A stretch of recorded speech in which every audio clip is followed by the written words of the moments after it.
Às vezes você chega a um nível, né? Como foi dito aqui esses 3 dias, você chega a um nível de adoração, você acha que de repente está bom para você. Nós precisamos trabalhar sim, mas como que nós vamos enfrentar as batalhas lá fora se a gente não estiver cheio do Espírito Santo? E para o Espírito Santo você está cheio do Espírito Santo, você precisa se esforçar muito. Esses dias eu me esforcei muito e eu senti o peso, eu senti o desespero do que é você querer buscar a face de Deus. E quando Deus foi ministrando para mim esse esforço, Ele me fez uma pergunta básica, uma pergunta que não é para ser comum isso, um cristão passar todo esse desespero, esse sufoco, esse esforço para buscar a presença dEle, porque Ele habita em você. E foi essa pergunta que o Espírito Santo fez para mim. E é que eu faço para vocês: o Espírito Santo habita em vocês? Se eu perguntar para vocês, o Espírito Santo, ele habita em vocês? Eu acredito que a maioria daqui vai dizer assim: o Espírito Santo habita em mim. Mas eu aprendi que existe uma diferença entre o Espírito Santo ele habitar e ele te visitar. Então o que tem acontecido com muitos aqui nas igrejas é que o Espírito Santo ele tem visitado, ele tem se manifestado. Você vai no culto e aquela presença de Deus, aquela manifestação, você sente arrepio, você chora, você sente aquele mover. E quando você sai, chega em casa, você discute com o pai, com a mãe, briga com o marido, grita. Você acredita que o Espírito Santo vai estar dentro de você nesses momentos? Ele se retira. Então o Espírito Santo ele não está habitando em você. Porque a gente pensa muitas das vezes que ele está habitando em nós, mas não está. Porque o Espírito é santo. O Espírito Santo, ele não habita aonde tem pecado. E muitas das vezes a gente acredita que ele está conosco.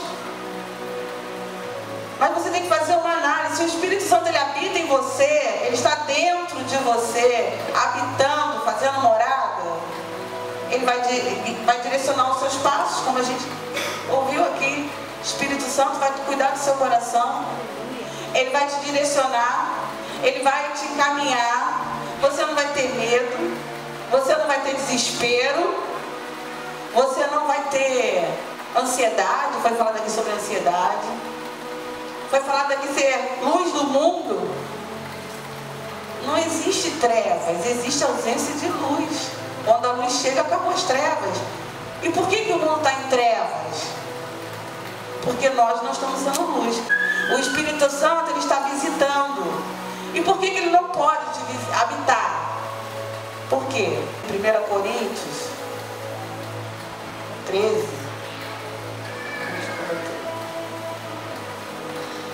13:16, que fala assim, ó: não sabeis vós que sois templos de Deus e que o Espírito de Deus habita em vós? Ele está dizendo que o teu corpo é um templo do Espírito Santo e que ele habita em nós. Habita em nós. E muitas das vezes, nosso corpo, na verdade, ele é casa do Espírito Santo. E muitas das vezes o Espírito Santo chega e encontra a tua casa assim, ó. Olha como está isso aqui. Uma sujeira, uma bagunça, tudo fora do lugar. Imagina que você vai convidar alguém para ir na sua casa almoçar. A pessoa chega na sua casa. Um exemplo, vamos botar que seja a pastora, uma pessoa próxima. A pastora está vindo aqui, você corre, arruma, bota tudo no lugar, limpa tudo, para que ela chegue na sua casa e se sinta bem, num ambiente limpo, agradável, não é verdade? Agora imagina se ela chega na sua casa de surpresa, sua casa toda suja, ela vai olhar, ela não vai conseguir nem sentar, nem beber um copo d'água, porque tem copo sujo espalhado por tudo quanto é lugar. É assim o Espírito Santo. Quando ele entra na casa dele, e ela estiver limpa e adornada, ele habita. Mas se ela estiver suja, e bagunçada, ele simplesmente faz uma visitinha e vai embora. Porque nós nos preocupamos com a aparência externa, né? Quando você sabe que alguém vem na sua casa, você corre e arruma, bota tudo no lugar. Por que a sua casa não está arrumada sempre? Seria normal a sua casa estar sempre arrumada. Mas quando você sabe que vem alguém especial na sua casa, você prepara uma comida diferente, né? Você prepara um ambiente para receber aquela pessoa. O Espírito Santo é a mesma coisa. Você precisa preparar o ambiente para receber o Espírito Santo, porque Ele é santo, Ele não habita no pecado, Ele não vai entrar onde tem sujeira, Ele não vai habitar onde tudo é desordem, tudo é fora do lugar. Lá em Gênesis capítulo 1, diz assim: no princípio criou Deus os céus e a terra. 2, e a terra era sem forma e vazia, e havia trevas sobre a face do abismo, e o Espírito de Deus se movia sobre as águas. O que essa frase está falando? O Espírito de Deus se movia sobre as águas. Aí o Espírito Santo me respondeu assim: eu me movia sobre as águas, e agora eu me movo em você. Isso foi muito forte, porque o Espírito Santo hoje, ele se move dentro de nós. Se ele se move dentro de nós, nós podemos fazer muitas coisas. Nós podemos tomar posse disso e ganhar o mundo. Mas ele precisa se mover dentro de nós. E o que nós precisamos fazer para que ele se mova, para que ele habite dentro de nós? E tem umas coisas que nós recebemos de graça, como a graça e o Espírito Santo. Nós não precisamos pagar nada para isso. Mas para o Espírito Santo ele habitar, a gente tem que ter esforço. Quando a gente entrega a nossa vida para Jesus, se batiza, a gente recebe uma manifestação do Espírito Santo. Mas isso não quer dizer que ele vai estar com você todos os dias. Isso não quer dizer que ele vai estar dentro de você. Porque você precisa limpar a casa para que ele possa habitar. E uma das coisas que tem impedido o Espírito Santo de habitar na casa dele, que é o nosso corpo, que é o templo do Espírito Santo, é algo chamado a obra da carne. Essa obra da carne, ela tem impedido o Espírito Santo de habitar na nossa vida. Muitas das vezes nós não sabemos que praticamos coisas que entristecem ou que afastam o Espírito Santo. Lá no livro de Gálatas, capítulo 5, versículo 20, 19, fala assim: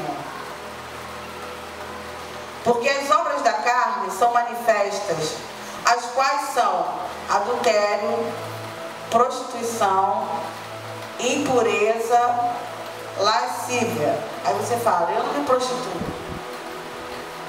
eu não adultero, não tô nisso. Aí ela continua: idolatria. A idolatria não é você adorar só uma estátua, uma imagem. A idolatria é tudo aquilo que tira o foco de Deus. Você começar a gostar demais da sua namorada, demais do seu carro, demais de você mesmo, da sua roupa, do seu corpo, você se tornou um idólatra. Aquilo que tira o foco de Deus. Idolatria, feitiçaria, inimizade. Essas inimizades, gente, é muito comum no meio dos jovens. Eu não gosto de fulano, eu não falo com ele porque ele é assim, e aí eu vou falar mal dele para outra pessoa, a outra pessoa cria uma resistência, também não quero, e aí você cria aquele grupinho e você não fala com ninguém. Inveja, bebedice, glutonaria. Às vezes a pessoa pensa que não está cometendo pecado, obra da carne, glutonaria, bebedice. Tem gente que pega, né? O refrigerante lá é um copo, você bebe 1, 2, e depois você vai lá, bota o copo de novo para beber 3. Bebedice não é só álcool, não. Você quer limite, você toma 1 litro de suco sozinho, você não olha para o lado que está precisando. Você não quer saber se outra pessoa vai beber. Isso também é uma obra da carne. Coisas semelhantes a estas, acerca das quais vos declaro, como já antes vos disse, que os que cometem tais coisas não herdarão o reino dos céus. Forte. Não vai herdar. Isso foi uma lista pequena. Mas tem mais. Egoísmo, né? Altivez, soberba, grosseria. Não estou cometendo pecado nenhum. Eu dou dízimo, dou oferta, vou na igreja. Ah, você trata a pessoa igual um lixo. Pior do que um bicho, porque a gente trata bicho melhor do que gente.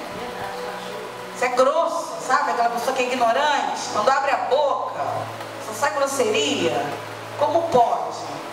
Nossos lábios têm que profetizar, tem que falar, tem que trazer as boas novas.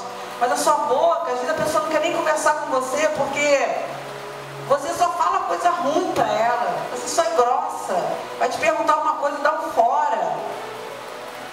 Isso se torna, sabe o quê? Iniquidade.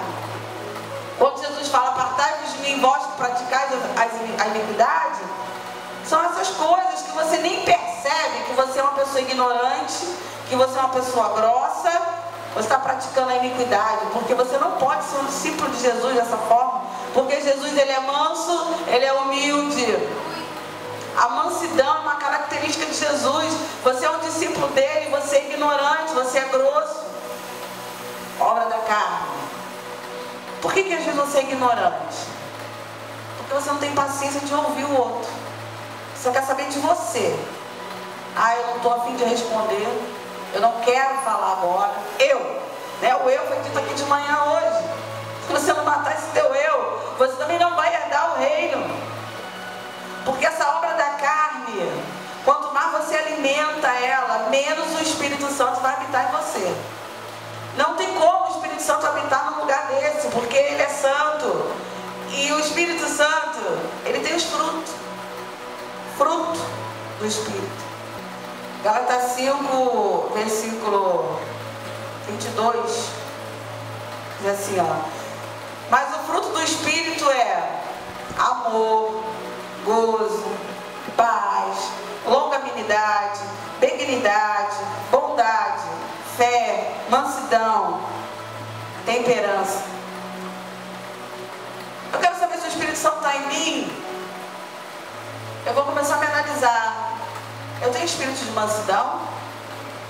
Quando vem uma batalha, um confronto, qual é a minha reação? Muita gente fala assim, ah, quando eu era do mundo, não era brincadeira não. É assim, mas agora eu não sou mais. Então agora eu tenho o Espírito Santo porque ele está me convencendo do pecado, da justiça, do juízo, daquilo que é certo, daquilo que é errado. Mas eu continuo praticando algumas obras da carne. Por mais que eu tenha estado na igreja, eu pratico uma dessas coisas. Se o Espírito Santo é amor, as pessoas confundem amor e paixão. Eu amo, mas tem um versículo que fala, o amor tudo sofre, tudo suporta, tudo crê, tudo espera. Aí você não espera, você não suporta, você não crê em nada, você diz que ama. Você não ama. Você está apaixonado só, você deseja aquela pessoa para você, é egoísmo, é ciúme, já é obra da carne. O Espírito Santo também não está em você. Então, se você longanimidade, então, quando aquela pessoa te irrita, e você respira fundo, 1, 2, 10, tanto conta até 100. Aí você não responde. Tem gente que na terceira já... Aí depois, assim, eu pequei, não aguentei. Isso vira uma prática. Depois eu me arrependo, vou lá, peço perdão, assim, não devia ter feito, mas agora já fiz, agora já era. Isso não pode ser uma prática na sua vida. Porque o Espírito Santo, ele não vai habitar em você se você continuar com essas práticas. Você, para saber se o Espírito Santo ele está realmente dentro de você, você vai precisar limpar a sua casa. Porque, como eu falei, uma pessoa vai na sua casa uma vez, a casa está toda bagunçada, toda suja, ela não tem prazer de voltar. Ninguém quer ir num ambiente sujo e bagunçado. Mas quando você vai na casa de uma pessoa e aquele ambiente agradável, tudo limpo, perfumado, tudo no lugar, você tem prazer de retornar naquele lugar. O Espírito Santo, ele vem assim. Então, quando eu conto esse cenário aqui, é como se fosse a sua casa, uma casa natural, sua casa bagunçada, cheia de sujeira, espalhada. Tem muita gente que se encontra com a casa, templo do Espírito, desse jeito por dentro. Com a sua casa suja, com a sua casa bagunçada, com a sua casa em desordem. Mas não é a ordem que você acha, é a ordem que Deus instituiu. A sua casa está fora do lugar. Você está praticando as obras da carne. E quando você pratica a obra da carne, o Espírito Santo ele se afasta de você. E o Espírito Santo, vou trazer uns exemplos aqui do Espírito Santo. Vamos falar de Jesus. Jesus, quando ele recebeu o Espírito Santo, ele foi levado, a gente já sabe, quando ele foi sendo batizado. E Jesus foi, o Espírito Santo diz assim, quando ele é visitado. Está em Lucas 3:22, diz assim, Jesus estava, João Batista estava batizando todo mundo nas águas, a batismo do arrependimento, e Jesus vem para ser batizado. E no momento que Jesus está indo para o batismo, Lucas 3:22 diz assim, e o Espírito Santo desceu sobre ele em forma corpórea, como pomba, e ouviu-se uma voz do céu que dizia, Tu és meu filho amado, em ti me comprazo. Se a gente observar a vida de Jesus, no período que ele, antes do batismo dele, ele estava se preparando. Estava na sinagoga, ensinando, estudando, estava na preparação. Quando ele recebe o Espírito Santo, o próprio Espírito leva ele para o deserto. Muitas das vezes você passa por batalhas terríveis, acaba de se batizar, aí começa a acontecer um monte de coisa, tudo dando errado. É porque o próprio Espírito te leva para o deserto, assim como ele levou Jesus para ser tentado. Só que Jesus, na hora que ele foi tentado, ele dizia o quê? Está escrito, está escrito. Ele tinha conhecimento da palavra. Ele não se dobrou diante das propostas de Satanás. Mas o que acontece com crentes é que ele se batiza, vai para casa, esquece, ele vai para a igreja, não lê a Bíblia, não lê a palavra. Quando vem as batalhas, ele não sabe o que fazer. Quando vem as dificuldades, ele não sabe como reagir. É onde Satanás entrega as propostas para ele e ele pega. A gente pode observar a inocência do João quando ele falou, você tem joguinho? Mas tem muito adulto assim, peraí. Deixa eu sentar aqui, rapidinho. Peraí, Deus. Aí vai lá, responde o WhatsApp. Aí fica 1 hora no Facebook, esquece que ia ler a palavra. Se distrai, porque ele não tem o Espírito Santo ainda. Ele não está pautado na palavra, ele não sabe como resistir esse dia mal. Mas Jesus não, ele sabia, ele foi levado para o deserto, ele foi provado e aprovado. A gente é levado para o deserto e é reprovado. E eu aprendi uma coisa na minha caminhada também, que às vezes você tem uma debilidade. E Satanás ele sabe também dessa debilidade. Então ele fica ao teu derredor e ele fica te analisando e ele sempre vai voltar naquele ponto fraco, sempre. Então essa obediência, ela tem que gerar dentro de você um entendimento do reino de Deus. E quando isso acontece, de você obedecer, de você entender, de você submeter, aí o Espírito Santo fala, agora você está entendendo. Agora você está entendendo o que eu tenho para você. E Jesus, ele entendeu isso, porque ele era o Filho de Deus, ele veio com um propósito. E quando ele saiu do deserto, ele foi fazer o quê? Ele foi pregar, ele foi curar, ele foi manifestar a obra que ele veio fazer. A gente observa em Pedro, que Pedro andava com Jesus, os discípulos, fazendo a obra, fazendo tudo junto. Aí Jesus mandou eles irem, e eles foram pregar, voltaram todos felizes. Nós expulsamos demônios, nós fizemos. Aí Jesus fala assim, foi no meu nome, mas o que importa é que o seu nome está escrito no livro da vida. Porque quando Jesus morreu e ressuscitou, e os discípulos, cada um voltou a fazer aquilo que eles estavam fazendo antes, voltaram a pescar, se dispersaram. Por quê? Eles não tinham o Espírito Santo. Eles estavam com Jesus, mas não tinham o Espírito Santo ainda. Então você até anda na igreja, você participa de um monte de coisas, você faz, mas quando chega na hora de você exercitar, de você vencer, de você ultrapassar as barreiras, você não tem o Espírito Santo. Sabe por quê? Ele só te visita. Ele não está habitando em você, porque a casa ainda está muito suja e desorganizada. Só que Pedro, né, teve em Atos 2, não precisa ler, fala sobre a descida do Espírito Santo. Jesus falou para que eles ficassem unidos, que é descer do alto o Espírito. E quando o Espírito Santo desceu, eles foram revestidos de fogo, falaram em línguas, profetizaram. Dali Pedro saiu pregando, nunca mais o Pedro se desviou. Uma das coisas interessantes é que Pedro, antes do Espírito Santo, ele teve medo. Ele falou que não conhecia Jesus, ele negou 3 vezes. Depois que ele recebeu o Espírito Santo, acabou o medo. Ele foi pregar na sinagoga, prenderam ele, falou assim, eu vou soltar, se vocês continuarem pregando, vou te prender de novo. Pedro respondeu, eu vou obedecer a vocês ou a Deus?